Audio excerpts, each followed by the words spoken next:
राजनीति में ऐसे कई नेता हैं जो लंबी पारी बिताने के बावजूद संघर्ष कर रहे हैं। कई नेता पार्टी के लिए संघर्ष करते हैं तो कई खुद के वजूद के लिए।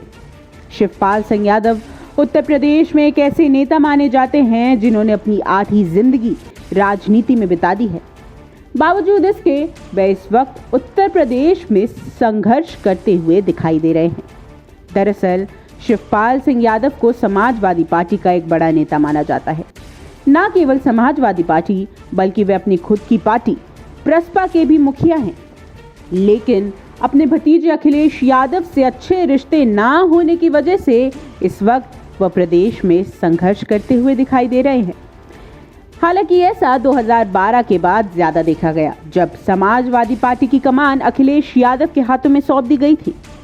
समाजवादी पार्टी उत्तर प्रदेश की विपक्षी पार्टी है और जायज है कि पार्टी के नेताओं का स्वभाव भी सत्ता में बैठी हुई पार्टी व नेताओं पर सवाल करने वाला होना चाहिए।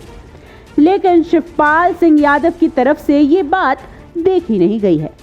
ना तो शिवपाल ने कभी भाजपा पर कोई सवाल खड़े किए और ना ही उन्हें कभी कोई चुनौती दी, बल्कि उन्हें भाजपा नेताओं के साथ डिनर पर जाते हुए जरूर देखा गया है। सबसे पहले शिवपाल सिंह यादव ने समाजवादी पार्टी से अलग होकर अपनी खुद की पार्टी बनाई। फिर उन्हें अक्सर अखिलेश यादव व समाजवादी पार्टी पर वार करते हुए देखा गया। उसके बाद चुनाव के दौरान उन्हें समाजवादी पार्टी के साथ देखा गया और अक्सर वे उन लोगों के साथ खड़े होते हैं जो समाजवादी पार्टी के विरोधी नेता माने जाते हैं। समाजवादी पार्टी में लंबी पारी बिताने के बावजूद शिवपाल यादव को पार्टी के प्रशासन पर सवाल खड़े किए हुए देखा गया है। शिवपाल यादव सवाल अखिलेश यादव के लिए रखते हैं और समर्थन भाजपा के लिए।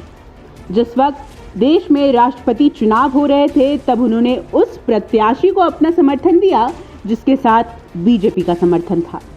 और सूत्रों की माने तो शिवपाल यादव को उत्तर प्रदेश के राजनीतिक गलियारों में बीजेपी का एजेंट कहा जाता है। यही वजह है कि शिवपाल यादव और समाजवादी पार्टी के बीच दूरियां बढ़ती गई, क्योंकि बीच में ऐसी बातें आई थी कि शिवपाल यादव सपा के अंदर खाने के बाद भाजपा तक पहुंचाते हैं। इसलिए समाजवादी पार्टी की बड़ी बैठकों में भी शिवपाल यादव को अक्सर देखा नहीं जाता था। अगर बैठकों की बात करें तो शिवपाल यादव को समाजवादी पार्टी की एक बैठक में ना निमंत्रित करने की वजह से शिवपाल यादव ने उत्तर प्रदेश की राजनीति में बवाल खड़ा कर दिया था।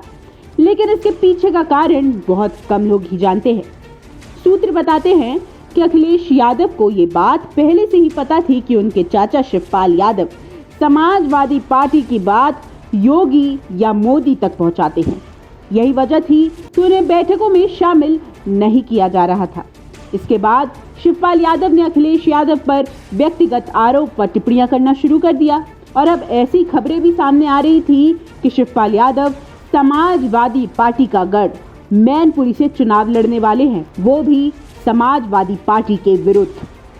शिवपाल यादव को उत्तर प्रदेश की राजनीति में रहते हुए काफी समय हो गया है, लेकिन विपक्षी दल के नेता उनसे दूर ही नजर आते हैं। ऐसा देखा गया है कि दूसरे विपक्षी पार्टियों के नेता शिवपाल यादव के साथ कम ही दिखाई देते हैं, चाहे हम बात करें अखिलेश यादव की करीबी जानने वाली ममता बनर्जी या फिर बिहार के मुख्यमंत्री नीतीश कुमार। इनमें से कोई भी नेता शिवपाल का करीबी नहीं जाना जाता है। शिवपाल यादव को सिर्फ समाजवादी पार्टी के विरोधी नेताओं के साथ ही देखा गया है, चाहे वो भाजपा हो या फिर ओम प्रकाश राजभर। ऐसे में एक सवाल ये भी खड़ा होता है कि उत्तर प्रदेश की राजनीति में इतनी लंबी पारी बिताने के बावजूद शिवपाल यादव विपक्षी दल के नेताओं के साथ मिलते जुलते क्यों नहीं हैं? क्यों उनके राजनीतिक विचार अलग माने जाते हैं या फिर दूसरे विपक्षी दल के नेता शिवपाल यादव से दूरियां क्यों बनाकर रखते हैं? और आप हमसे जुड़े रहने के लिए सब्सक्राइब करें YouTube पर, फॉलो करें Twitter पर और लाइक करें Facebook पर। और ज्यादा जानकारी के लिए आपको टाइप करना होगा सिर्फ न्यूज़ नशा।